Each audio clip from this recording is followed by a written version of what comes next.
एक बार एक बहुत ही दुखी व्यक्ति एक गुरु के पास आकर कहता है, हे गुरुदेव, मैं अपने जीवन से बहुत दुखी हूं। मैं अपनी बीवी, बच्चों और अपने परिवार को भी खुश नहीं रख सकता। मैं अपने लिए भी कुछ नहीं कर पा रहा। कभी कभी तो मुझे अपनी जिंदगी को खत्म कर देने के भी ख्याल आते हैं। आप इतनी साधनाएं करते हैं, इतनी तपस्या करते हैं, क्या आप मुझे कोई ऐसा मार्ग बता सकते हैं जिससे मैं अपने बुरे वक्त से बाहर आ सकूं? मेरा बहुत बुरा समय चल रहा है। 2 वक्त की रोटी का इंतजाम करना भी मेरे लिए बहुत मुश्किल हो गया है। अब आप ही बताइए कि ऐसे वक्त में मैं जिंदा रहूं तो कैसे रहूं, कैसे अपने परिवार को खुश रहूं? कृपया करके कोई साधारण सा तरीका बताने की अनुकंपा करें ताकि मैं आसानी से समझ सकूं, क्योंकि मैं बहुत पढ़ा लिखा नहीं हूं। अगर आप बड़ी बड़ी ज्ञान की बातें करेंगे तो शायद मैं कभी समझ भी नहीं पाऊंगा। ये सुनकर महात्मा ने मुस्कुराते हुए कहा कि तुम एक काम कर सकते हो। मेरा उसने सामने की तरफ इशारा करते हुए कहा कि उस ऊंची पहाड़ी पर एक मंदिर है और उस मंदिर के पास चींटियां का एक घर है जहां पर हजारों चींटियां रहती हैं। तुम्हें सुनने में बड़ा अजीब लगेगा, लेकिन वो चींटियां उस मंदिर की जमीन को खराब कर देती है। उस मिट्टी की उपजाऊ शक्ति वो खत्म कर देती है, जिसके कारण वहां पर कोई भी पेड़ या कोई भी घास पनप नहीं पाती है। तुम मेरा एक काम करो, उसके बाद मैं तुम्हें तुम्हारे सवालों के जवाब दूंगा। तुम 7 दिन तक रोज उस पहाड़ी पर जाओ और उस चींटियां के घर को तहस नहस कर दो, उसको तोड़ दो। जब भी तुम्हें कोई चींटियों का घर दिखे मंदिर के आसपास तो उसे वहीं पे तहस नहस कर देना। लेकिन याद रहे, घर को तोड़ने में कोई भी चींटी मरने नहीं चाहिए। इस बात को समझने का प्रयास करते हुए वो युवक वहां से चला गया। शायद उसको कुछ समझ में नहीं आया था कि महात्मा जी ऐसा क्यों करवा रहे हैं। वो तो उन चिड़ियों पर अन्याय कर रहे हैं, उनका घर तोड़वा रहे हैं, उन्हें नुकसान पहुंचा रहे हैं। आखिर कौन महात्मा ऐसा करेगा? लेकिन फिर भी उस महात्मा की बात मानते हुए वो अगले दिन से ही पहाड़ी पर जाना शुरू कर देता है।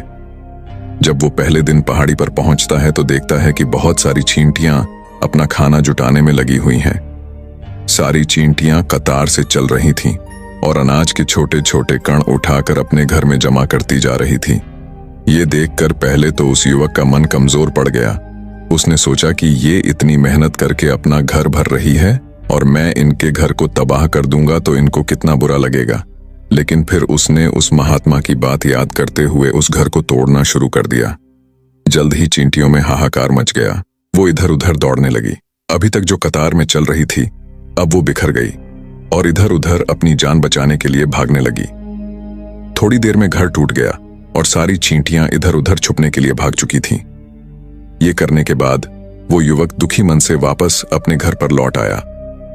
उसका मन परेशान था, दुखी था, पश्चाताप से भरा हुआ था। फिर उसने अपने बिस्तर में रात में लेटे लेटे ही सोचा कि अब तो उन चींटियों का घर तबाह हो चुका है। अब वह वापस जाने से क्या प्रयोजन है? अब क्या फायदा होगा? क्योंकि चींटियों का घर तहस नहस करने के लिए महात्मा जी ने कहा था, जो मैं कर चुका हूं। लेकिन फिर कुछ सोचकर अगले दिन उसने फिर से जाने का निश्चय किया और अगले दिन सुबह सुबह उठकर वो वापस उसी पहाड़ी पर पहुंच जाता है। पहाड़ी पर पहुंचकर वो उसी जगह पर पहुंचता है जहां पिछले सुबह उसने उस घर को तहस नहस कर दिया था। लेकिन वो ये देखकर चौंक जाता है कि उन चींटियों ने फिर से अपना घर उसी जगह पर बना लिया था और अब वो फिर से अपने घर के लिए सामान इकट्ठा करने में जुटी हुई थी। उस आदमी को देखकर लगा कि ये चींटियां कितनी मूर्ख है। इनको पता है कि कल ही इनका घर इसी जगह पर तबाह किया गया है और उसी जगह पर उन्होंने अपना नया घर भी बना लिया। और ये सोचकर वो आदमी हंसने को हुआ, लेकिन फिर से महात्मा की बात याद करते हुए उसने उन चींटियों का घर फिर से तबाह करना शुरू कर दिया। फिर से उन चींटियों में हलचल मच गई और थोड़ी देर में वो चींटियां इधर उधर अपनी जान बचाने के लिए भागने लगी। कुछ ही देर में उनका घर फिर से नष्ट हो गया और वो युवक थोड़ा संतोष के भाव से कि इस बार तो मैंने अच्छी तरह से उस घर को तबाह कर दिया है। अब तो वो चिड़िया यहाँ पर अपना घर बना ही नहीं पाएगी।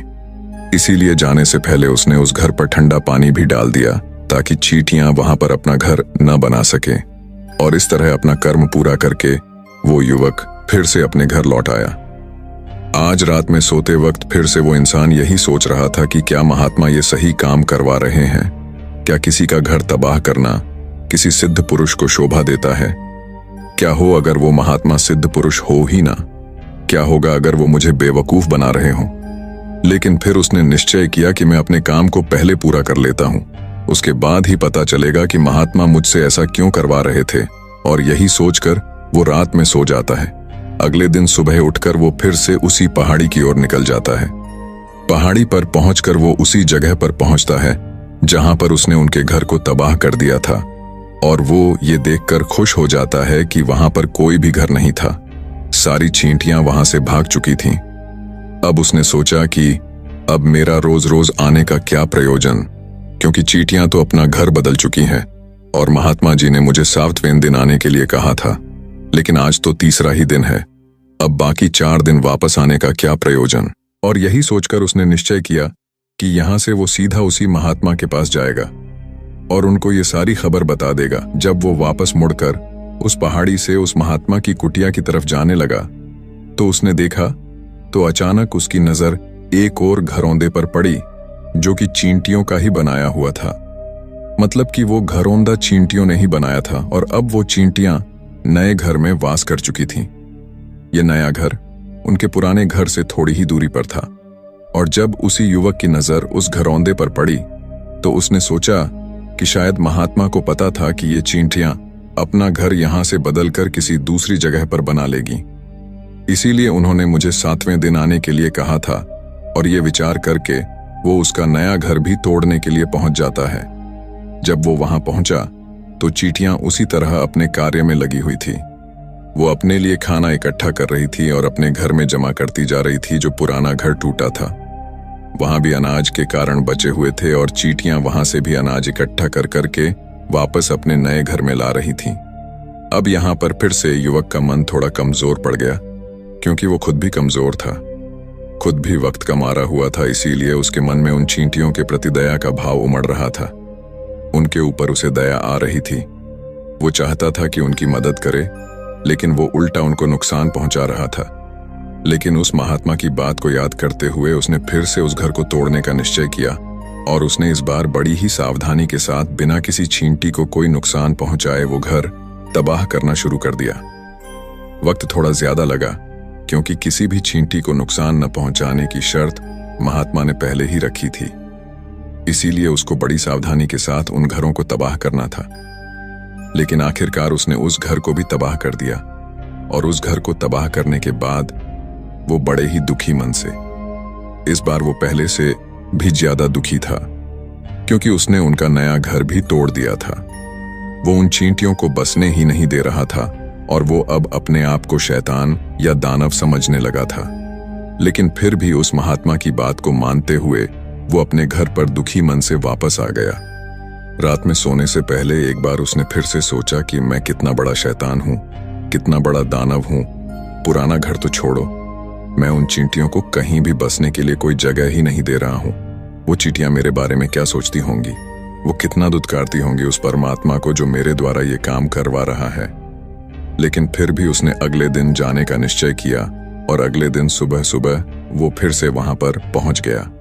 वो ये देखकर फिर से आश्चर्यचकित रह जाता है कि इस बार चींटियों ने एक और नई जगह पर अपना घर बना लिया था, तो पहले से भी ज्यादा ऊर्जा के साथ काम कर रही थी, और उन्होंने एक रात में पहले से भी बड़ा घर बना लिया था। और अब वो फिर से अपना अनाज और खाना इकट्ठा करने में जुटी हुई थी। ये देखकर उस आदमी को लगा कि ये चींटियां किस मिट्टी की बनी हुई हैं। मैं इनको बार बार यहां से भगाने की कोशिश कर रहा हूं, और ये वहीं पर अपना घर बना लेती है। क्या इनको पता नहीं है कि मैं इन्हें यहां पर कभी भी बसने नहीं दूंगा। ये चींटी है, दिखने में इतनी छोटी है, लेकिन फिर भी ये मुझसे हार नहीं मान रही है। बड़ी ताज्जुब की बात है। और इस बार उसने गुस्से में उस घर को तहस नहस करना शुरू कर दिया। लेकिन इस बार तहस नहस करते हुए कुछ चींटियां वहीं पर मर गईं। उसके पैरों तले कुचल दी गई। कुचलने के बाद जब वो अपने अहंकार से बाहर आया तो उसने देखा कि गुस्से में उसने उन चींटियों को कितनी क्षति पहुंचा दी है। उसका मन पश्चाताप से भर गया, और वो रोता हुआ अपने घर की तरफ बढ़ गया। रात में सोते वक्त उसने सोचा कि मैं उन चींटियों पर बहुत ज्यादा अत्याचार कर रहा हूं, अब इससे ज्यादा अत्याचार मैं नहीं कर पाऊंगा। और यही सोचकर वो अगले दिन उन चींटियों के लिए अपने घर से थोड़ा आटा लेकर उसी पहाड़ी पर पहुंच जाता है। आज उसके मन में उन चींटियों के प्रति श्रद्धा का भाव था, दया का भाव था। आज वो उनकी मदद करना चाहता था। और जब वो वहां पर पहुंचा तो चींटियां फिर से अपने नए घर को बनाने में जुटी हुई थीं।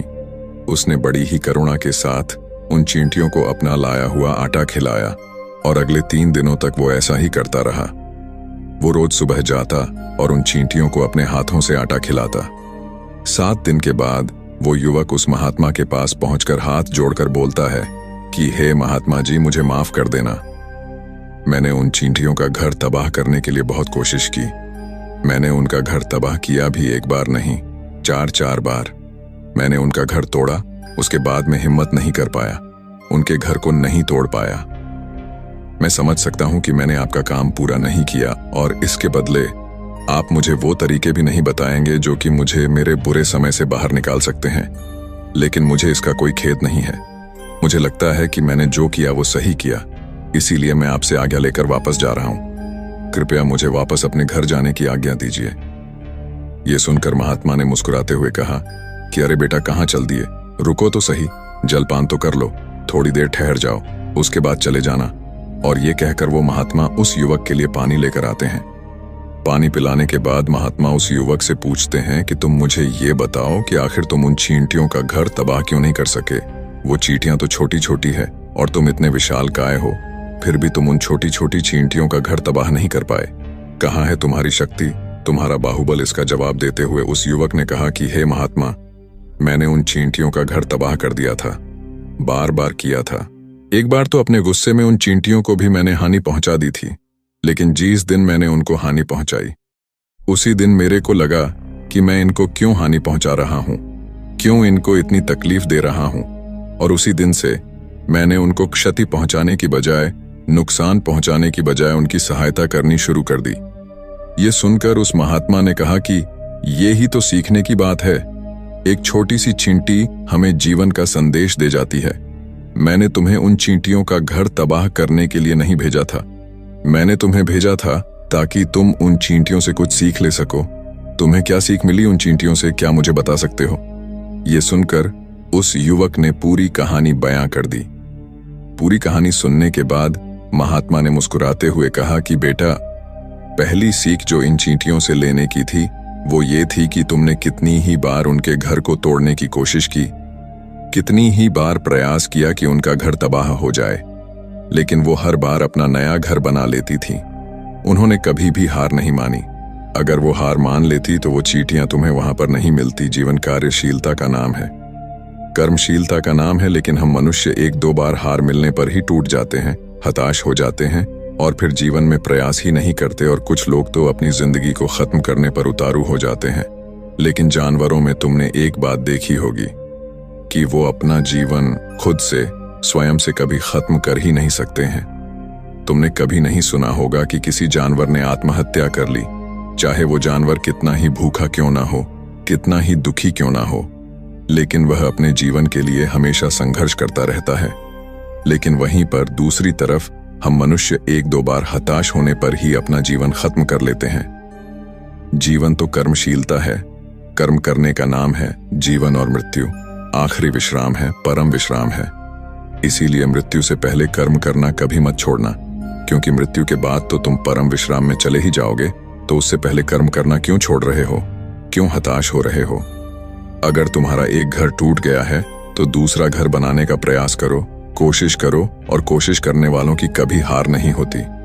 ये तुम उन चींटियों से देख चुके हो।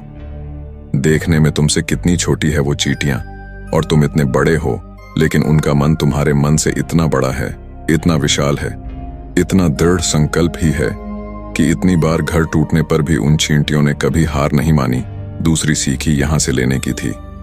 वो ये थी कि जब भी हमारे ऊपर बुरा समय आता है, हमें लगता है कि ये समय कभी नहीं जाएगा, ये समय मेरे जीवन को बर्बाद कर देगा, मुझे कभी नहीं जीने देगा। और अपने इन्हीं ख्यालों से, अपने इन्हीं विचारों से, जिनका असलियत में कोई भी अस्तित्व नहीं है, वो सिर्फ विचार है, और वही विचार हमारे मन को दुखी कर देते हैं, और इसीलिए हम प्रयास करना भी छोड़ देते हैं। लेकिन तुम खुद सोचो कि बार बार प्रकृति हमें क्षति पहुंचाएगी, नुकसान पहुंचाएगी, लेकिन कब तक पहुंचाएगी? अगर हम बार बार फिर से उठ के फिर से नया प्रयास करते रहेंगे तो प्रकृति भी हमारे सामने घुटने टेक देगी, और वो भी एक दिन हमारे ऊपर दयावान हो जाएगी, कृपालु हो जाएगी, और वो हमें सब कुछ देने लगेगी। जिसकी हमने कभी कामना की थी। तुमने खुद देखा कि तुम उन चींटियों को तबाह करने के लिए पहुंचे थे, लेकिन बाद में तुम ही उन चिड़ियों को अनाज और आटा देने लगे। तुम ही उन पर कृपालु हो गए। क्यों हुए? क्योंकि तुमने देखा कि वो चींटियां हार ही नहीं मान रही हैं। इसी तरह अगर तुम भी अपने जीवन में कभी हार नहीं मानोगे तो एक ना एक दिन ये प्रकृति तुम्हें वो सब कुछ देगी जो तुम अपने जीवन में पाना चाहते थे। इसीलिए 2 सीख याद रखना, कर्मशीलता, कर्मशीलता, कार्य करते जाना, और दूसरा कि एक ना एक दिन प्रकृति तुम्हारी उस कर्म का परिणाम तुम्हें जरूर देगी। ये कहकर बौद्ध भिक्षु शांत हो गए। साथियों, मैं इस वीडियो के माध्यम से आपको गौतम बुद्ध के द्वारा कही गई हर ज्ञान की बातें आप लोगों के साथ साझा करना चाहता हूं। गौतम बुद्ध ने इस कहानी के माध्यम से यह कहने की कोशिश की है कि हमें हर समय, हर हालत में अपने आप पर निर्भर रहना चाहिए। हमारे सामने बड़ी से बड़ी कठिनाइयां भी आ जाए तो उसका डट कर सामना करना चाहिए। जैसे इन चींटियों ने अपने आप को हर परिस्थिति में एक कठोर साबित किया है, वैसे ही हम मनुष्य को भी अपने आप से एक कठोर संकल्प करना चाहिए और हमें हर परिस्थिति में एक ताकतवर की तरह रहना चाहिए। लेकिन कई बार हमारे सामने छोटी सी भी समस्या आ जाती है तो हम लोग उसे डर के भागने लगते हैं, लेकिन वह समस्या हमारे पीछा करने लगती है तो हमें आज से डर के नहीं भागना चाहिए, बल्कि उसका दृढ़ संकल्प से सामना करना चाहिए। तो दोस्तों, हमें इन चींटियों से यह सीखने को मिला कि तुम्हारे सामने कभी भी कोई भी कष्ट आ जाए, उसका सामना तुम्हें डटकर करना चाहिए। हमें अपनी जिंदगी में कितना भी कष्ट आ जाए, कितना भी दुख जाए, लेकिन हमें कभी हार नहीं मानना चाहिए। हमारे बड़े पूर्वजों ने भी कहा है कि आपके सामने कभी भी कोई भी दुख आज आ जाए, उसका तुम डट कर सामना करो। तब से वह आदमी अपने जीवन में प्राण कर लिया कि आपसे मेरे सामने कोई भी समस्या आ जाए, मैं उसका सामना डट कर करूंगा। और वह आदमी बौद्ध भिक्षु के सामने नादमस्तक हो गया। बौद्ध भिक्षु ने उसे उठाया और उससे कहा कि तुम जाओ, और वह आदमी हंसते हुए अपने घर की ओर चला गया। तो दोस्तों, आज की वीडियो यहीं पर समाप्त होती है। आपको अगली वीडियो किस टॉपिक पर चाहिए तो इस वीडियो पर कमेंट करिए। मैं आपको नेक्स्ट वीडियो जल्द से जल्द लाऊंगा। और हाँ, कमेंट में नमो बुद्धाय लिखना जरूर लिखें। धन्यवाद। Take care.